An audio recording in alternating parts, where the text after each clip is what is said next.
Thank you so much, everyone, for joining us for our 2022 Annual Impact Report.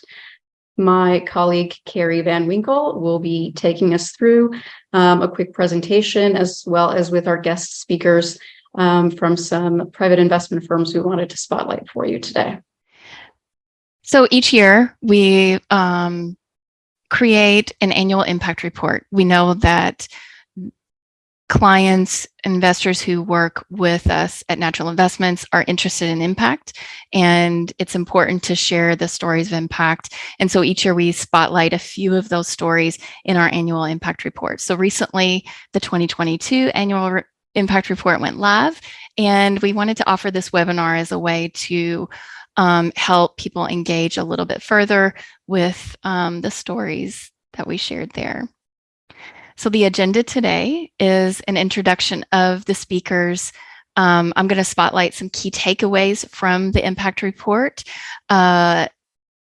We will talk with three representatives from three of the impact investments that we spotlighted in this report, from Ecosystem Integrity Fund, East Bay Permanent Real Estate Cooperative, and Local Enterprise Assistance Fund. And then you'll have an opportunity to choose a breakout conversation with one of those three groups, one of those three investments, whether it's something that you might already invest in and you have the opportunity to be a part of a conversation with that representative, or you're interested in learning more about that investment.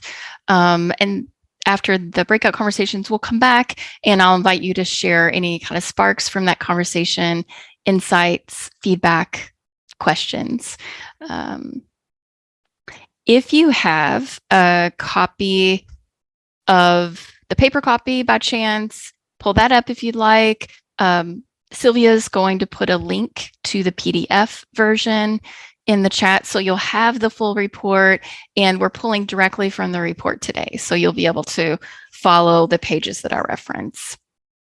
First, I'd like to introduce our guest speakers. Thank you so much for being here today. Geoff Eisenberg is a partner with Ecosystem Integrity Fund. Conor McFarland is the development manager with Local Enterprise Assistance Fund, and Ojan Mobedshahi is the finance director with East Bay Permanent Real Estate Cooperative. All right, if you're following along on the report,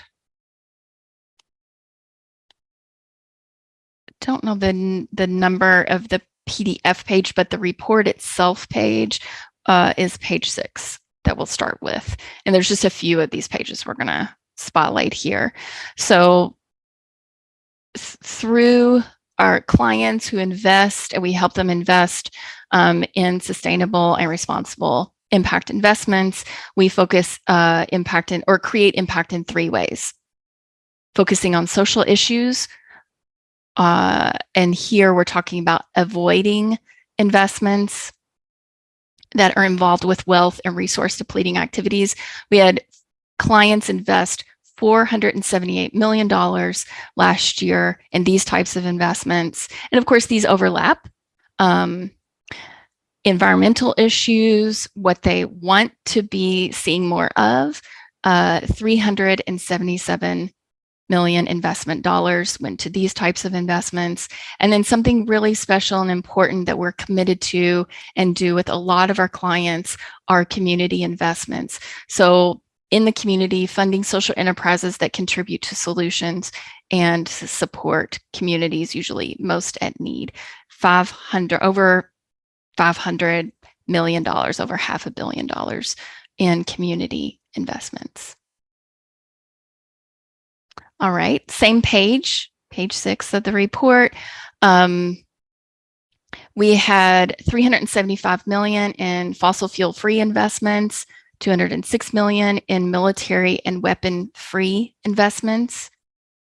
It's very easy doing a standard index fund to be invested in all of these things. So we are very intentional about this. $132 million in private prison industrial complex free investments and $365 million in tobacco-free investments.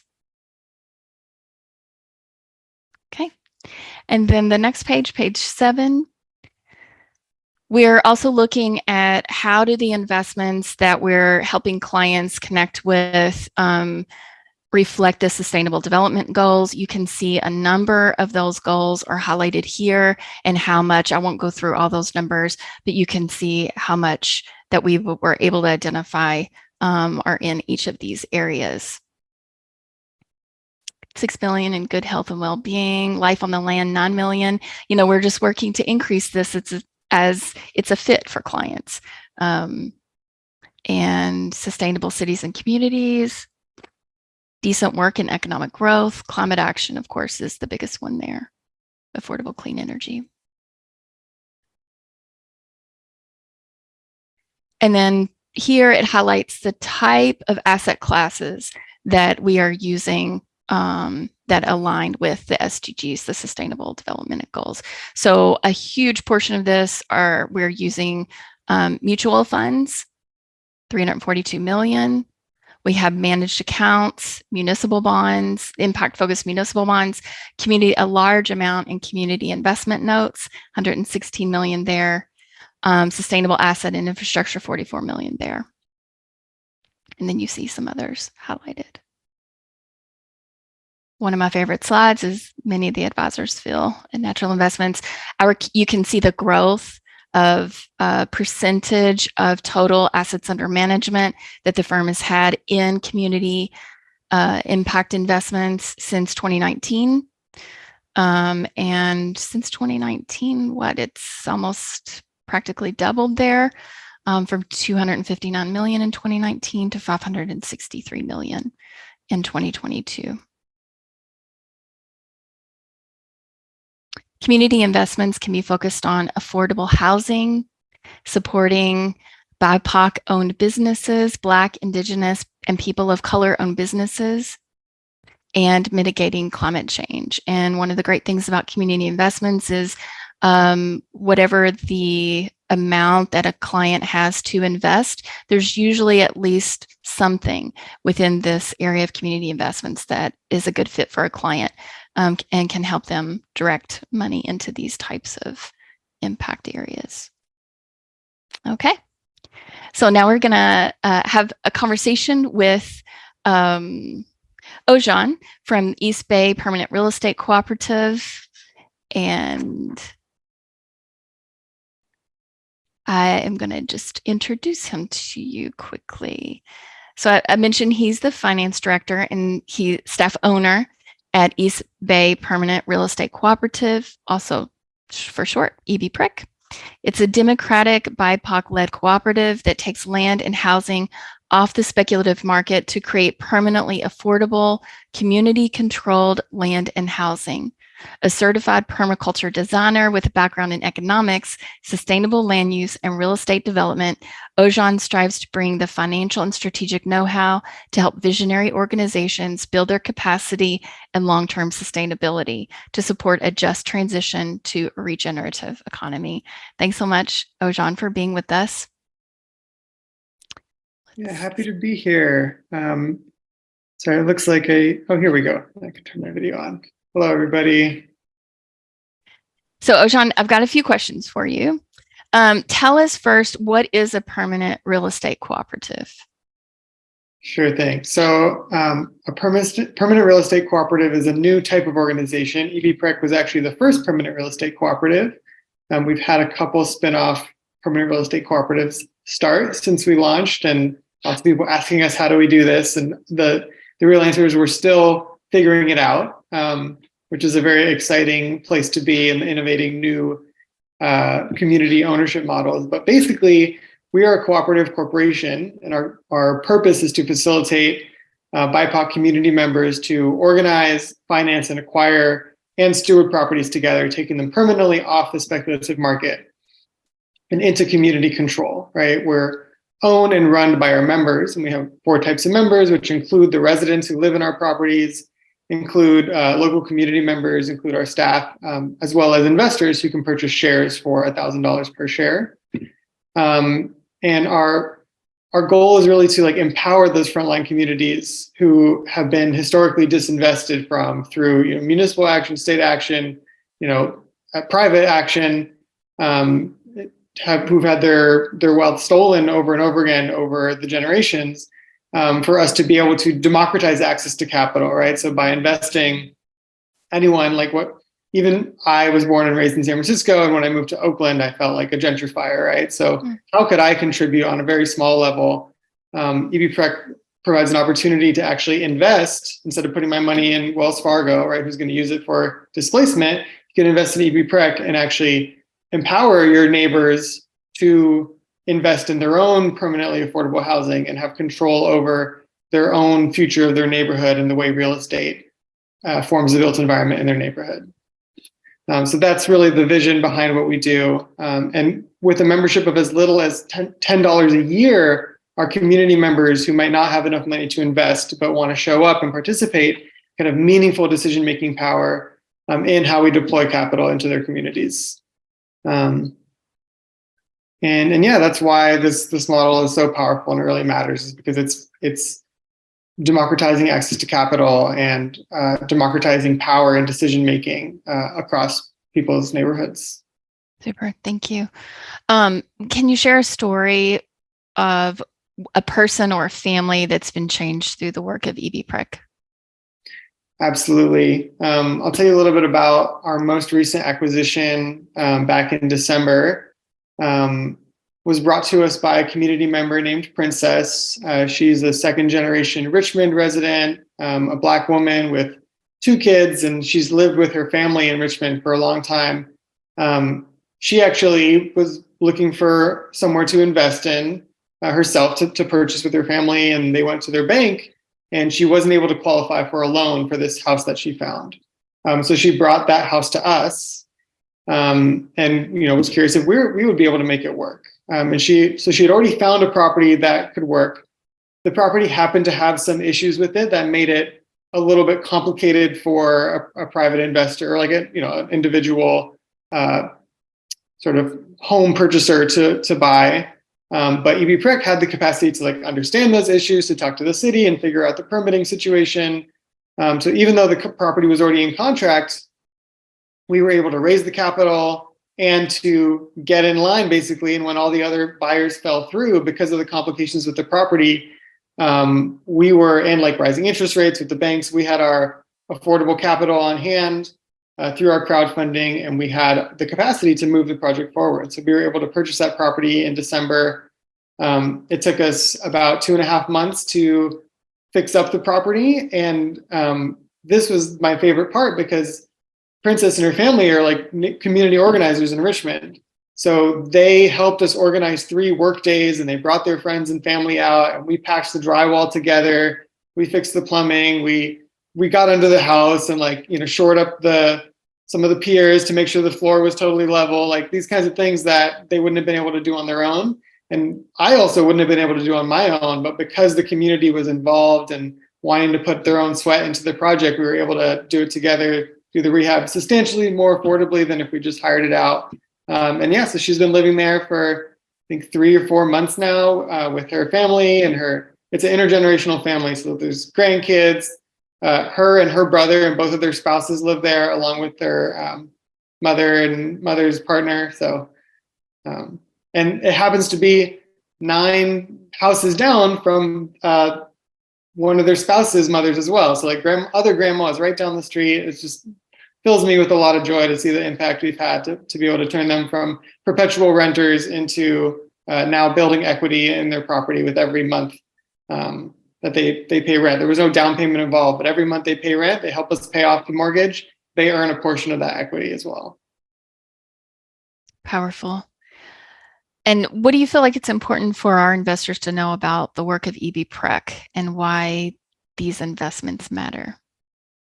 Yeah, I think what's really sort of different about EBPrec is that we are a cooperative, and cooperatives are not organized for the person with the power to help the person with no power, right? As a charity model. Cooperatives are organized for us to work together to make everybody's situation better. So it's really fundamentally a self-empowerment model more than a charity model. And that's something we remind ourselves every day, right? We're not here to like give houses to people. We're here to help people organize, raise the money, and finance and steward and acquire their own properties in partnership with us. So we're helping them, they're helping us. So that's what really makes me feel like EBPREC is transformative as a self-empowerment, a self-help model, which follows a lot of the revolutionary movements of Oakland with the Black Panthers, really focusing on how can we support ourselves instead of relying solely on other people.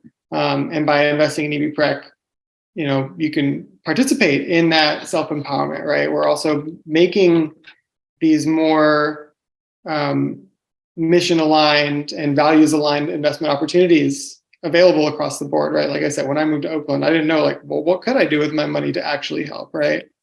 And we're also focusing on an ecosystem. So in addition to residential properties, we're doing commercial projects as well to make sure that there's space for whole cultural ecosystems of housing and jobs and cultural spaces available in the community for like permanent stewardship and affordability. I'll also, since I talked about our offering, I'll drop the link to our offering circular into the chat.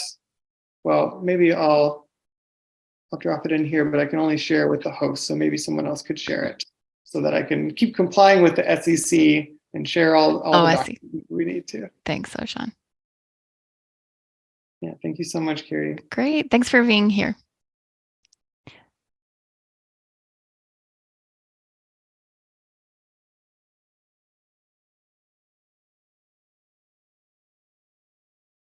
Oh, you're on mute, Carrie. Thank you so much. Okay. Next up, we're going to talk with Conor McFarland with Local Enterprise Assistance Fund. Hello, everyone. Hi, Conor. Welcome. Thanks for being here. Of course. Hi, Carrie. Thank you. Hi. Yep. I'm just going to introduce you real quick. Sure. Conor, as I mentioned, is the development manager with LEAF, and he joined LEAF after working for the Resident-Owned Communities New Hampshire program of the New Hampshire Community Loan Fund, a CDFI, Community Development Financial Institution located in New Hampshire. There he consulted with new and existing manufactured housing park cooperatives and supported the credit portfolio analyst in monitoring the manufactured housing park portfolio. Conor earned a Bachelor of Science in Economics and a minor in Spanish at the University of New Hampshire. And again, welcome, Conor. So introduce us to LEAF. What's the purpose or the mission? Yeah, of course. So just starting with the mission, Local Enterprise Assistance Fund, or LEAF's mission, is to promote human and economic development through increasing access to flexible and affordable financing and development services for both cooperatively owned and disadvantaged businesses. So we're most well known as a national lender for cooperative businesses. And more recently, since 2016, we've developed a few smaller place-based programs in Massachusetts, but co-ops still make up over 75% of our portfolio. And to give you an overview of like the outcomes that we seek as a community development financial institution, we are really seeking to increase access to healthy food, to increase economic inclusion, and to increase access to affordable housing. And so for our healthy food work, we are providing financing to food cooperatives from Alaska to Florida. For our economic inclusion work, we're mostly centered around worker co-op lending. And for the housing work, we've also partnered with a few different types of housing cooperatives, whether that be the mobile home park cooperatives, like where I had worked at my previous role. There, some other limited equity housing cooperatives and group equity housing cooperatives. And then the two Massachusetts-based programs that we have are the Massachusetts Food Trust Program, which is a subsidized, it's the Department of Agriculture in Massachusetts provides us with low-cost loan capital to deploy throughout the state to areas that are low income, low food access. And then we have Elevate Small Business, which is primarily focused on providing financing and TA to disadvantaged businesses in Greater Boston. And so the two Massachusetts programs still make up a pretty small portion of our portfolio. Most of our resources are dedicated to the national programs. But yeah, that's just a brief overview of kind of how our programs fit those strategic outcome areas. And yeah, thanks for having me today. Ojan spoke a bit about cooperatives as well, but you all, the way you all are in this intermediary, really critical intermediary space, supporting on the ground cooperatives by helping capital flow from different sources to these cooperatives. So why are cooperatives such an important business model, especially today? Yeah, great question. It's funny. The more I learn about cooperatives, the more I'm learning about how different all the different types of cooperatives are. But if I could sum it up and why they are important and why intermediaries like Leaf are important to helping this cause, I'll start with co-ops. I mean, the co-ops are an important business model because they offer those solutions that are outside of the traditional markets that allow mostly for more community control, more economic power, which really can take different shapes. So for food co-ops, for example, they're an opportunity for communities to not only strengthen their local food value chains, but they also have community ownership of a crucial part of their community's built environment. So, if a private grocer were to come into a community, they might provide benefits and increase access to affordable food or to healthy food. But they're the residents of that community are kind of at the whim of the private operator. So if maybe the profit margins aren't there or volume of sales isn't sufficient, they can get up and leave that community at any point. And so, that's one angle with our food cooperative work. With worker co-ops, it's a little bit more obvious, where they provide wealth building opportunities and agency within traditional small businesses. So really a cafe could form and structure themselves as a worker co-op. And so you have barista level employees really reaping economic benefits from the success of their business. So I think that's a pretty clear example of worker co-ops. And then with housing co-ops, I mean, Ojan discussed this briefly, and I think I've experienced this in some of my previous work, but housing co-ops really exist to preserve long-term affordability of housing.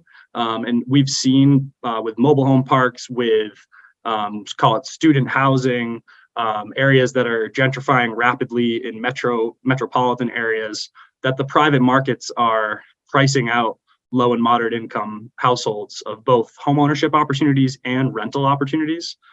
So from those three different angles of your grocery store, the traditional small business, and the housing options in the community, there is a cooperative angle that can serve those particular needs. And I think that would be my kind of description of why co-ops are important. And then intermediaries like Leaf, why we're important for these co-ops is that most of them are structured in a non-traditional corporate, or their corporate structure is non-traditional. And so banks will not typically finance these projects.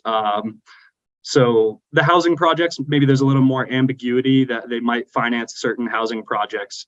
But for worker co-ops in particular, a traditional small business lender will want a personal guarantee from the owner of that business, whereas Leaf has pretty limited guarantee requirements. And I think that is really the sweet spot for Leaf in our co-op lending. But also, Leaf is pretty well embedded into the co-op development space. And so having those types of resources available for these clients also is another step up, I think, that Leaf has from the traditional financing markets. So it's really just being willing to underwrite a deal that might look more risky on paper, but also have those development services readily available at no cost for the applicant to really dive into their business and and figure out how they'll secure the financing. But that would be probably my answer on both co-ops and why intermediaries like Leaf, or how we serve them. Great, thank you. Could you share a bit about, is it CERO? Is that how you say it? Yeah. The CERO Cooperative, and how Leaf is supporting them or has supported them. Of course. So yeah, CERO Cooperative is, it's CERO, so Spanish for zero. Got it. They are an immigrant-owned worker cooperative based in Boston, and they provide, so it's business-to-business services supporting food waste diversion from landfills and incinerators. And so this is actually a unique client of Leaf's over the last few years. And our impact wasn't as much on the financing side as it was on the technical assistance side with this particular project. We did make a small loan to them that's still on our books today. But what happened is that in 2018, this business was, they were trying to find a solution to their struggling balance sheet. And so our TA team kind of dove into their financial statements and had a pretty intense one-on-one TA engagement with them over a 2-year period. And our TA team's findings were that they actually had achieved really strong sales growth rates that were above industry average, and that their costs per unit had been declining since inception. So there were some really great operating trends with the business. However, they kept having truck repairs. So as you might imagine, a waste diversion firm has to invest heavily in these large, almost like a waste management truck, if you will, maybe a little smaller, but to that effect. And so it was kind of an aha moment where we realized that there was an aging fleet and that there was an ability to achieve break even if these repair costs weren't coming in every couple quarters. And so how Leaf in our TA team supported this project is that they proposed a restructure of that company or of that worker co-op's balance sheet by helping them consolidate long-term debt into more of a subordinated equity class, and then recommending more borrowing for them to buy a new truck, as you might imagine, add sales staff and an operations manager. And so essentially it's how Leaf helped that specific co-op is making available free of charge, intense one-on-one TA services. We're able to find philanthropic funders to support that work, so then we can then provide the free of charge services to an end client like CERO.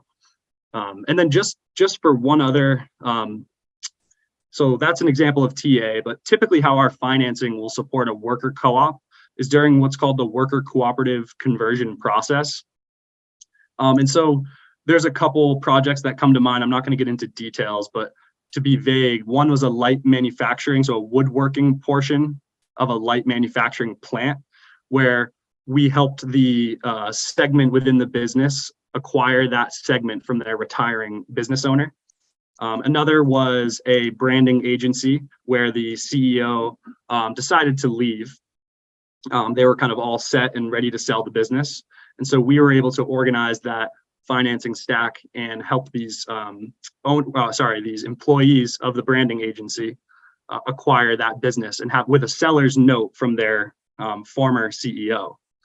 And so just to kind of the last I'll say about those worker cooperative conversions is that typically they require a combination of a cooperative developer, so just those TA type resources. Many times a seller's note, so a seller of the business willing to provide flexible financing, and then also a flexible financing package from lenders like Leaf and others. Shared Capital is another lender who we are commonly working with. And so, yeah, that's an example just of CERO and how we were able to help them, but also how kind of just the basics of how many of our worker cooperative conversions have happened. So. Great. Thanks so much, Conor. Of course. Okay. Next up is Ecosystem Integrity Fund. Hi, how are you? Hi, Geoff. Thanks for joining us today. Of course. Of course. See some friendly faces in the crowd as well. Yes. Nice to see everyone. Good. Good deal. Okay, I'll just do a quick intro here. Geoff is a partner at Ecosystem Integrity Fund and has been a member of the EIF investment team since its inception. He leads fundraising and investor relations for the firm. His responsibilities also include investment deal sourcing, sector research, and strategy development, with a particular focus on transportation, renewable energy, grid modernization, and green chemistry. Geoff also works directly with EIF's portfolio companies on strategy, capital raising, and business development. And he serves as a board member for Zero Avia, Shoreline, and Sunverge, and a board observer for Complete Solar and EV Connect. And I'm assuming all of those are portfolio companies of EIF, yes. Okay, so introduce us to the Ecosystem Integrity Fund. What's the mission? And even a small bit about what is a venture capital fund and why this space is critical to sustainable solutions. Sure, and thank you for having me. And maybe I'll start there with Great. like what is venture capital, and then what do we do, because it's a little bit different. So in short, venture capital is a form of private equity, is what I would say, where essentially investors like yourselves entrust a fund manager like EIF or others here with their capital for a 10-year period of time, with the promise that we as the fund manager will go invest in the best and brightest companies that are in need of capital to help them grow and help them build out their solutions and push those solutions out into the world. We will also add our guidance, given our 15 years of experience helping these companies grow, towards one day growing them to a point where they are either valuable to acquire a large company, another company, usually a publicly traded company that would acquire them, or the company may get to a point where it can go public itself and become a public company. The end result from a financial standpoint being that we get back a multiple of value on what we had invested to begin with, and then we give that money back to you, the investors. Typically, because we have the privilege of hanging on to the money for a long period of time from our investors, you would expect a great return in return. So typically, we are companies that we invest in. When we exit, we're returning anywhere from 5 to 10 times the capital that we invested and giving that back to our investors. And at the fund level, you end up producing, and we have over the past 12, 13 years, producing 25% net IRRs and 3x multiples on the capital invested. And so that's the idea at its most basic form. What we do at EIF is essentially take that model and apply it to sustainability and climate. So we are focused on affecting impact in the areas of climate change and broader environmental sustainability. The thesis at our core is that essentially the largest industries within the economy have the greatest environmental impact. So whether it's energy production, the grid, transportation, agriculture, the way we power our buildings and our homes, those current systems, the way they run, are the reason why we're in trouble. It's the reason why there's climate change, and it's a reason why we have massive habitat and ecosystem destruction that is fundamentally unsustainable. So I think we and most people in the world, even most people in the United States, believe that all of those systems have to change. They essentially have to go from their old pathway of being extractive and dirty and destructive to a new pathway of being clean and regenerative and safe and sustainable. Those transitions are going to be hard, and they're going to take a lot of time and a lot of capital. What we really look for at the core of EIF strategy are early stage companies that are just getting started. They have a solution for an environmental problem, but really they have the capacity to help accelerate the transition of those large industries from fundamentally unsustainable and dirty to fundamentally sustainable and clean.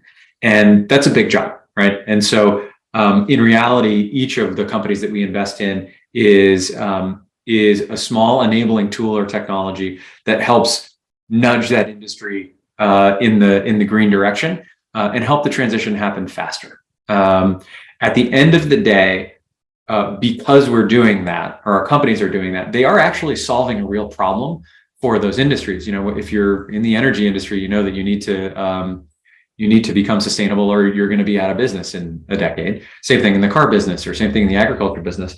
And so they look to us in many ways for essentially a solution to what they view as an existential problem, which is, hey, we want to be around in a decade or 2 decades. We need to go green. We don't know how. So they look to our companies both as vendors of green technology, but also as acquisition targets. They buy our companies because they need to buy sustainability innovation and they can't do it themselves. And that's essentially, we exist from a financial standpoint because large incumbent companies can't go green on their own, and they need our help. So I'll take a pause there, see if that was what you were looking for. Yeah, that's great. Thank you. So there are a couple impact stories I wanted you to share. One about Bluon and 4 Days Clothing. Okay, great. I'll start with Bluon. And in most of these cases, almost all of them, we start with the problem. We're environmentalists first. And so we see an environmental problem. We say, that doesn't make any sense. Let's go fix that. One of the biggest problems that just doesn't make sense to us right now is air conditioning as a source of greenhouse gas emissions. So people need to cool themselves as climate change gets worse and worse and worse, gets hotter and hotter. More people are going to need air conditioning.